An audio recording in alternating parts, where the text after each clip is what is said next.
Hey there, it's Michael. Welcome to Whole Again, the show that's here in support of you creating a meaningful life and the person you're becoming. And I'm excited to share a new series with you that will air this summer as America turns 250 years old, which is still pretty young relative to many other countries across this big blue marble that we all share. The series is called A Perfectly Imperfect Union. In 2022, I rode my bike across America, from Astoria, Oregon to the Lincoln Memorial. My wife drove our RV, and she had two co-pilots, Jester and Hope, two Springer Spaniels.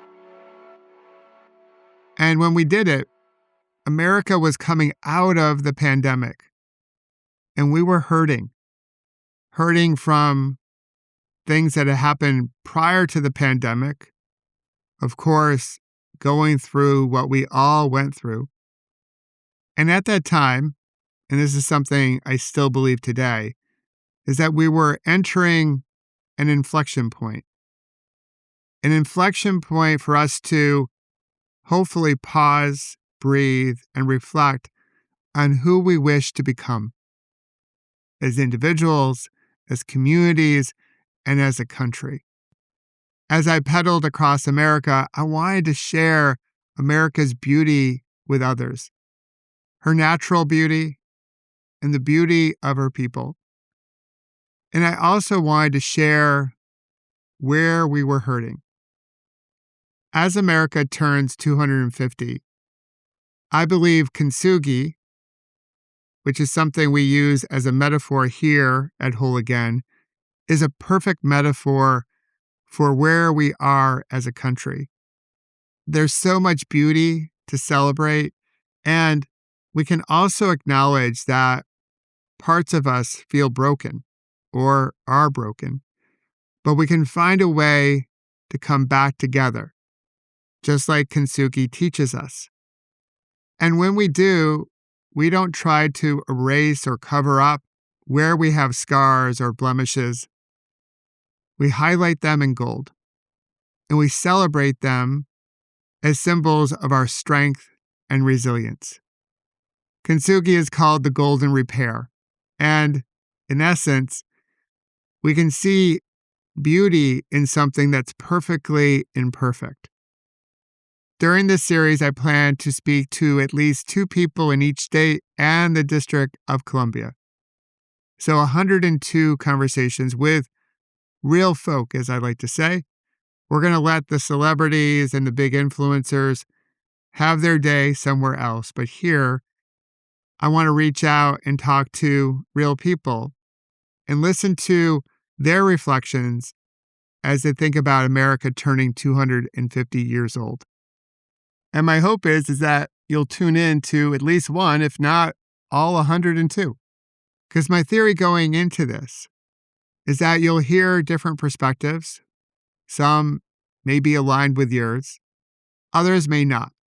But my hope is that you hear the goodness in your fellow citizens and realize, as Maya Angelou shared with us, we are more alike, my friends, than we are unalike.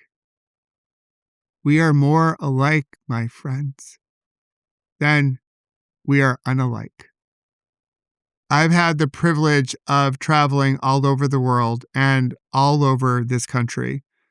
And this belief is something that I hold deep inside of me. So yes, I do believe that we are more alike, my friends, than we are unalike. So if you're ready to meet one of your fellow neighbors, take a deep breath in and a slow releasing breath out, and get to know Dean Otto.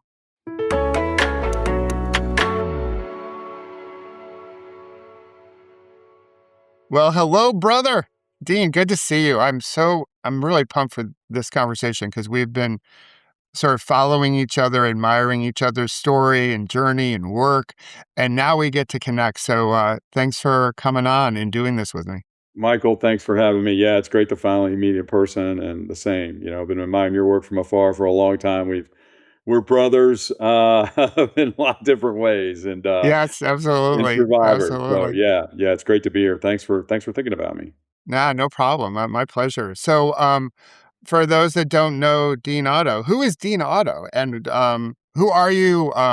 Where do you hail from? And give us a little bit of the 411 about you. Sure. So I'm Dean Otto. I grew up in Louisville, Kentucky, which is where I am now, waiting on my first grandchild.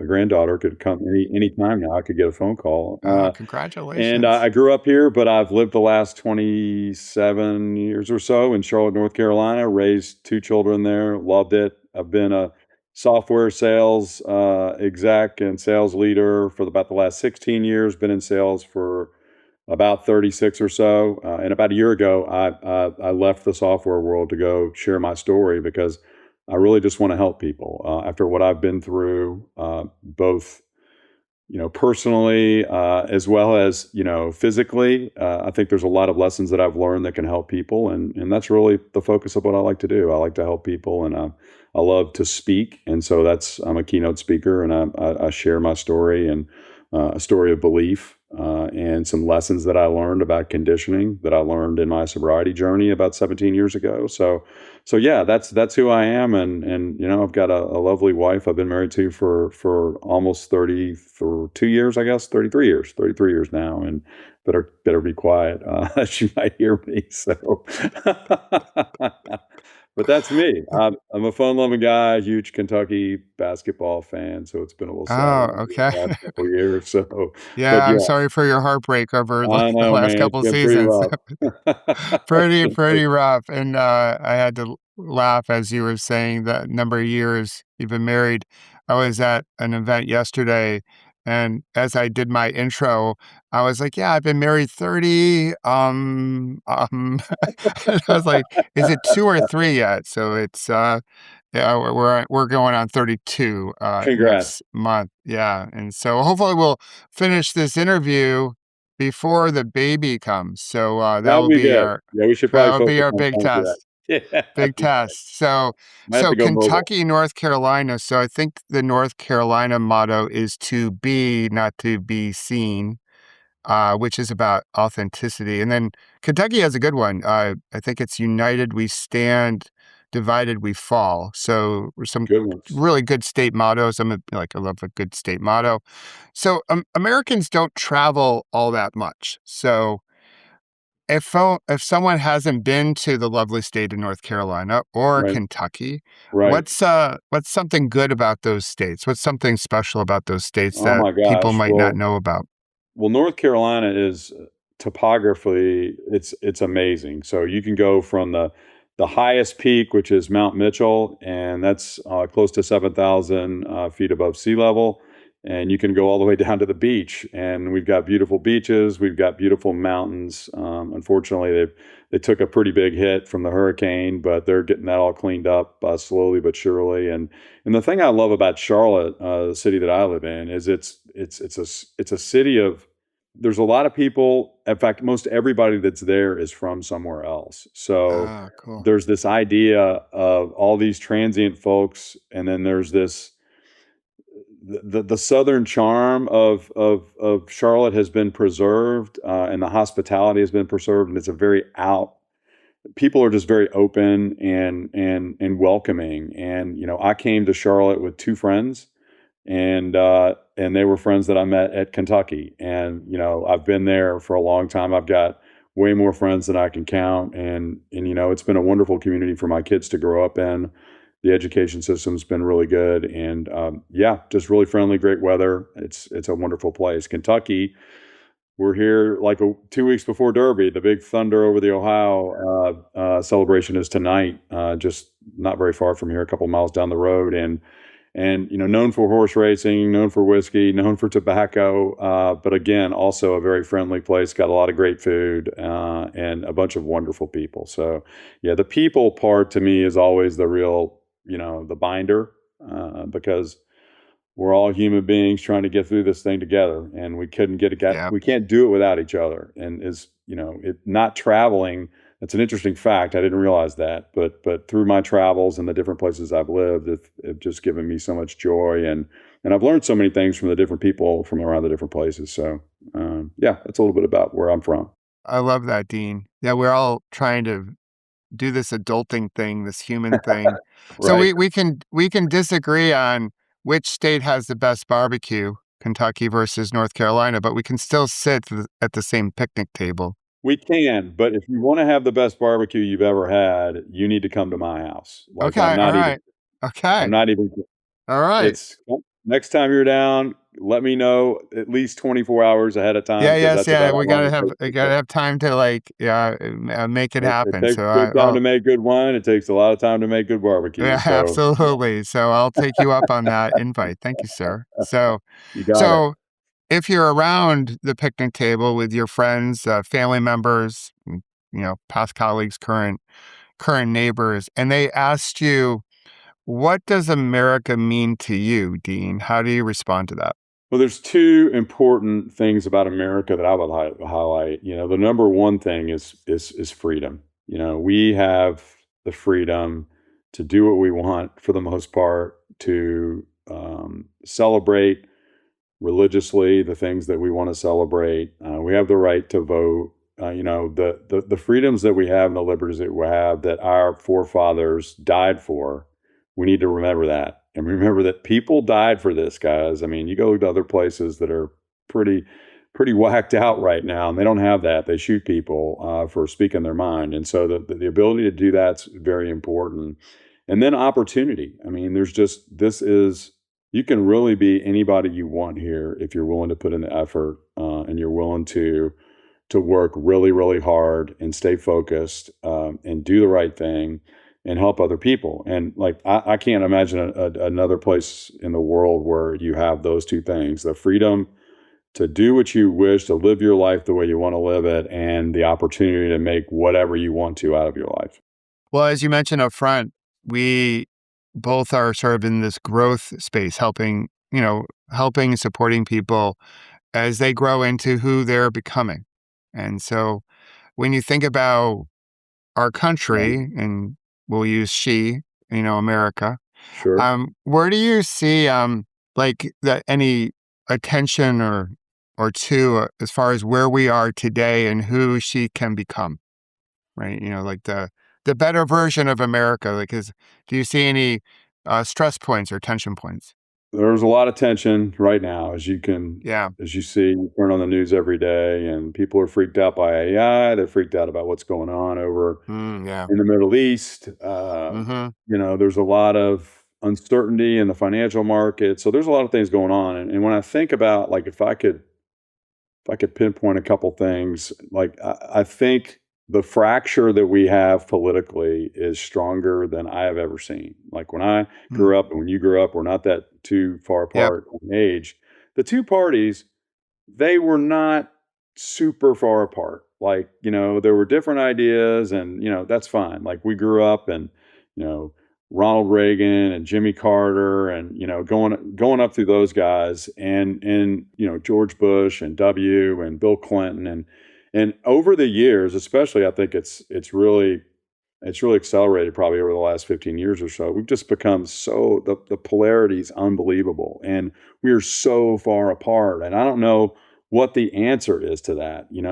Some people speak about having a third party. Maybe that works. Maybe it doesn't work. We've been through that for the last 250 years, and we've Yeah. settled on kind of two parties, and that's where we are. But I think we all need to understand, like, what is it? What do we need that's going to allow us to be the best versions of ourselves and help each other without, making the country bankrupt. So, politically, we've got to get on the same page. And I believe, uh, and this could create a little bit of controversy, but I think racially, like, we are super divided as well. And, I can remember growing up, and, I played a lot of sports growing up, Michael, as I know you did too. And, I was on teams with people of color, and, like, nobody, it was not like it wasn't a big deal. I mean, other people thought it was a big deal. Like, the people, like I remember having like my cross country team over for a sleepover in my junior year, and half of our team was black. And like I remember the neighbors were just like, "What's going on over there?" And I'm just like, "Guys, like settle down, man. It's like all good." And Michael, I heard Damon Wayans came to Charlotte several years ago, and he did a stand-up show, and it was, oh my gosh, he is one of the funniest human beings alive. And he was talking about how we used to just we didn't take ourselves too seriously. There wasn't any of this political correctness, and we used to make fun of each other all the time. I mean, the black guys and the white guys would make fun of each other, and people that had special needs would, like, people would make fun of them, but they would make fun of us too. And it was just like nobody cared. It didn't matter. It was sort of, colorless, and now it's just people are walking on eggshells all the time, afraid that they're going to say the wrong thing. And I just think, we need to quit taking ourselves too seriously. And like I said before, we really just need to help each other get along, help each other be the best versions of ourselves, and try to navigate this crazy life, like, one day at a time together. Because life's tough, man. We're all going through ups and downs, and we can't do this by ourselves. I mean, I've tried to do all kinds of things by myself and I always fail. But when I've got somebody else that's got a vested interest in me that I can lean on, or experiencing something that I don't know, that's important. That unity is super important. So I don't think we get anywhere without unity, and we need to get back to the United States of America, not the divided states of America. Yeah, good point. Yeah, like what I picked up from what you just shared is like, yeah, back in the day, the different leaders of the different parties would actually hang out together in DC. They were civil. And and they would break bread. They might go get a drink. They might share some barbecue. Who knows, or bourbon. And they saw things differently, or they saw the solutions differently to agreed upon problems. But we've lost that, and I think we've also doubled down too much on a me-centric approach. As we look to have my best life and like work on myself, we forgot that, by working on yourself, it helps you show up and support to the people around you, right? Because we can't, to your point, we can't do really anything alone. So Yeah. we need people around us. So as you think about this fracture, I use the metaphor of kintsugi for the whole again podcast. So we can find a way to come back together, Hmm. and so it's not perfect, right? We are perfectly imperfect beings in a perfectly imperfect union, as the series suggests. Right. So if there is like a step that you would take to begin to help heal or repair what is fractured, what would you do?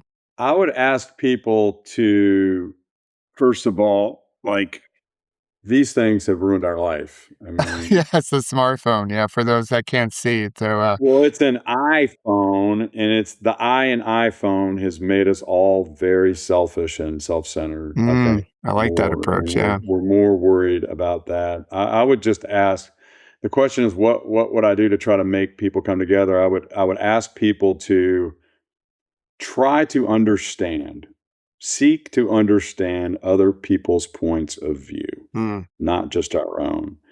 Because, and I learned a lot about this, in my sobriety journey, is like the way I look at things might be right and it might be wrong.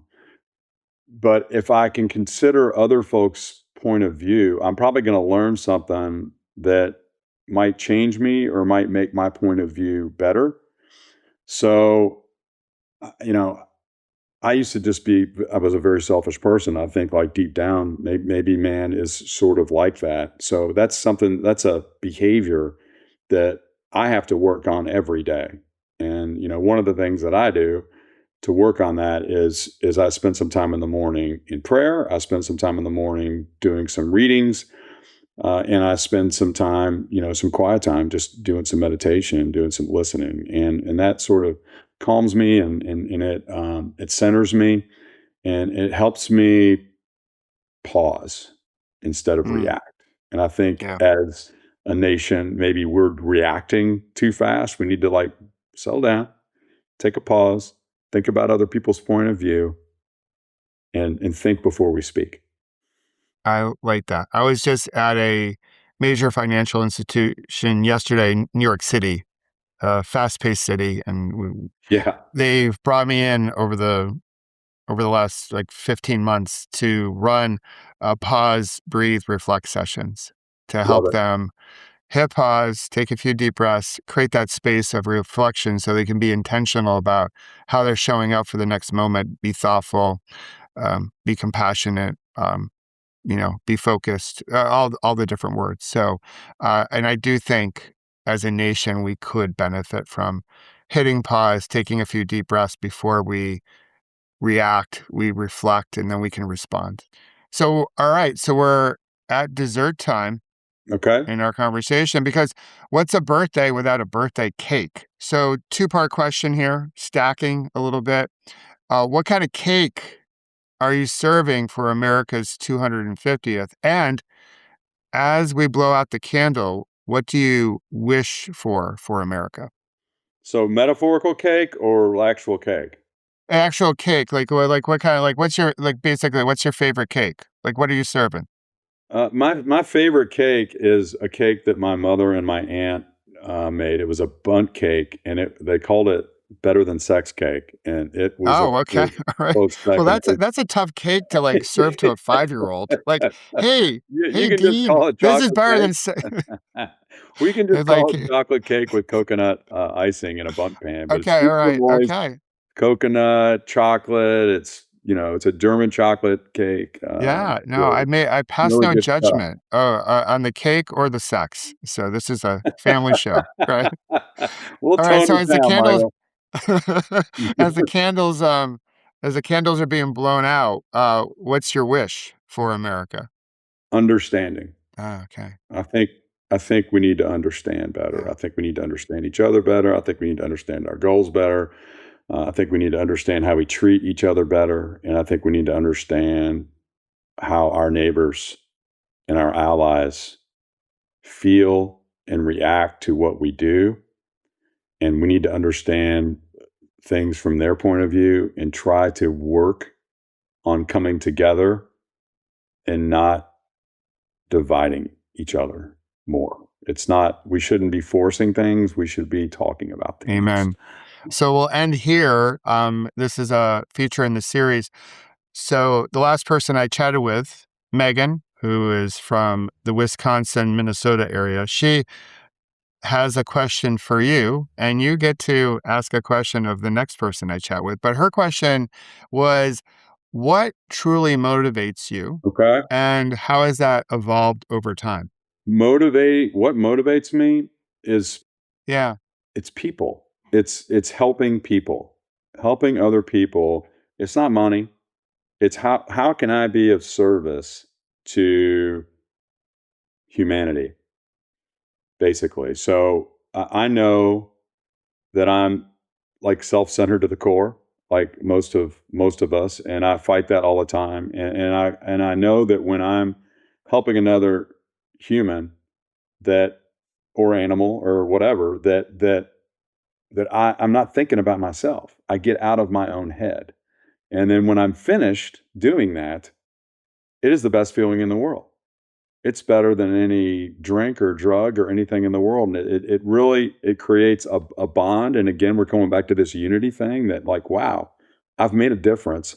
I've changed that person's life in some way. I've lifted them up and I've helped them believe. Because I think for us to accomplish anything in life, and I think there's actually chemical reactions that go on in our brain. There's been all kinds of studies done at Stanford and other places where if belief is sort of the intangible that gets you over the hump that makes the difference between getting things done or getting things doing okay or getting things great. And I want to try to be great all the time. I fail a lot, but I always seek to grow and be better. And when I'm doing that through service to others, there's just not a better feeling in the world, Michael. very cool. I like that. What question do you have for the next person I chat with? We're gonna stick with this theme. How do you best serve your country today? Awesome. Well, Dean, thanks for joining me on A Perfectly Imperfect Union. I will take you up on your offer to come down, break some bread, Let's have go. some barbecue and a little bourbon, and an early congratulations on being a grandfather. Mazel tov. Michael. Thanks for thinking about me. Thanks for all the work that you do, and I really appreciate it. It was a pleasure to be here. Cool. Be well, man. Peace. You too. Take care.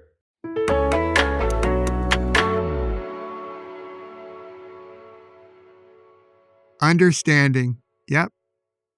That's a good wish by Dean. When we listen to connect and understand versus listening to respond or to reply, we can get to that place of understanding. And through understanding, healing and connection are possible. Of course, I think we all know that if we really want to come together, it will take more than just wishing. It will take action. And maybe that action starts with a conversation that allows us to be fully seen, heard, and appreciated, or I would say loved. One human to another, even if we don't see the world the same way. I believe that 97% of people are good. There's a like-heartedness in that goodness. And if we lead with our heart, we can be open to different mindedness. That's how we can come together and form a more perfectly imperfect union.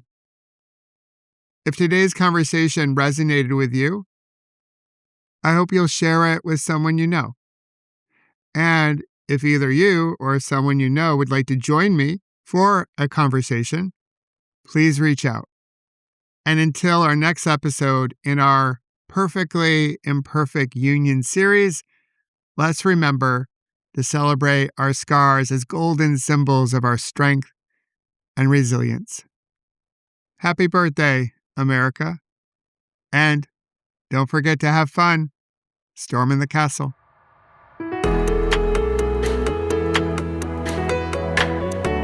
And if you wish to learn more about creating beautiful ripples and how to prevent a bad moment from turning into a bad day, please visit my website, michaelobrienshift.com, and sign up for my newsletter called The Ripple Effect.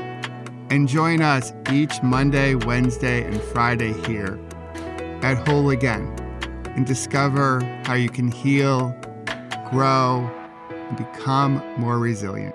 And celebrate our scars as golden symbols of strength and resilience.